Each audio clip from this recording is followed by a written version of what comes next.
Two children are recovering today after the bounce house they were playing in South Carolina took off. It went airborne and then hit a tree and a power line before going into the road. So as a parent, how can you avoid these possibly tragic accidents?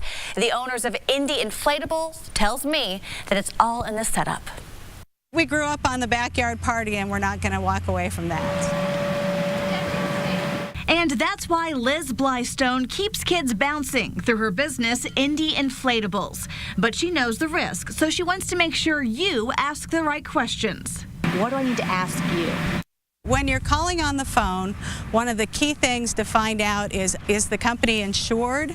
Also, ask to see the company's certificate from Advanced Inflatable Safety Operators. They go over all the new safety features and things, the science behind the bounce houses to try and keep kids safe, kind of like how football helmets have evolved for kids in high school and so forth. Yes. Same thing with bounce houses. The big issue is tethering the bounce house to the ground. This company uses an 18-inch steel stake to make sure it doesn't go anywhere at all. But even with that precaution, weather can take over. The truth is, though, nothing will stop this from going airborne. If like a high 80-mile-an-hour straight line wind hits, this thing's gone.